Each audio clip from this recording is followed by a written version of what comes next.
Mission Control to all time travelers. I'm Steve McCurdy, and this is Mission Control Daily. Let's set the clock back to July 10, 1969. With only 6 days remaining before launch, the astronauts weren't celebrating. They were still studying, still flying, still practicing. Every checklist, every emergency procedure, every switch, every possibility was reviewed one more time. Buzz Aldrin continued practicing 1/6 gravity techniques. Michael Collins kept his flying skills sharp in NASA's T-38 jet trainers. Neil Armstrong quietly reviewed mission procedures. Mission control teams rehearsed hundreds of possible problems. Nobody assumed success. Everyone prepared for failure. That preparation would soon prove invaluable.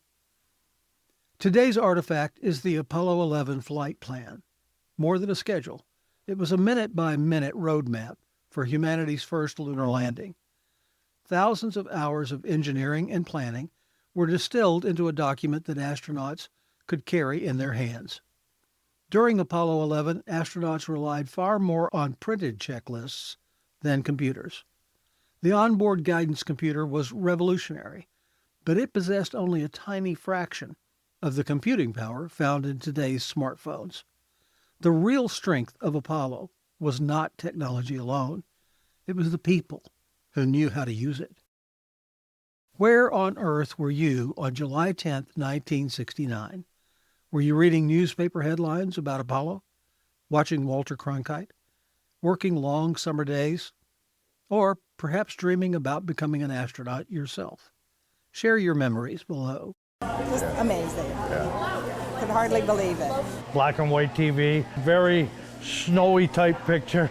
We saw him come out and put the flag in the ground. Years later, I still remember that day. We were at a friend's camp on Lake Champlain, north of Plattsburgh, sitting on their bed watching black and white TV, and knew that it was going to happen, so we were tuned in.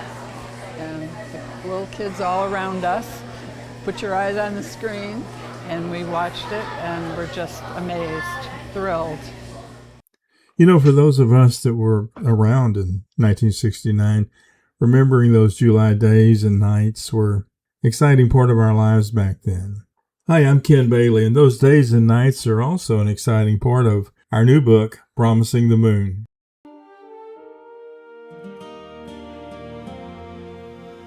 Promising the Moon, a novel by Ken Bailey, read for you by Steve McCurdy.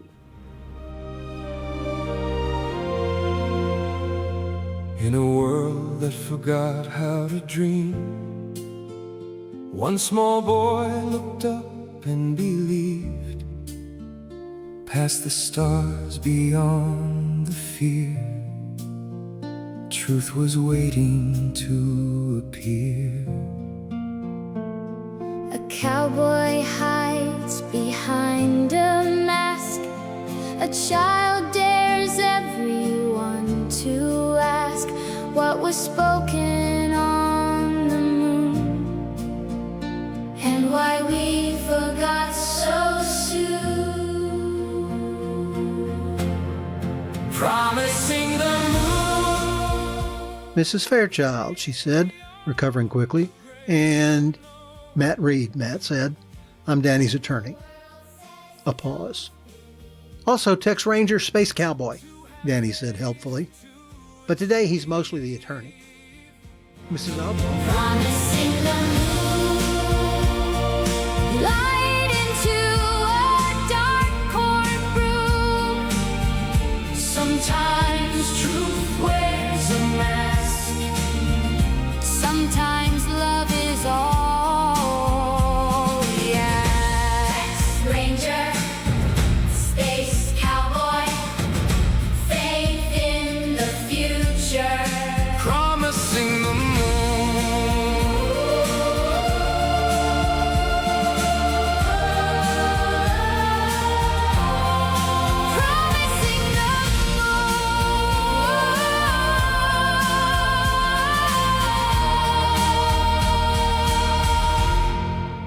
Promising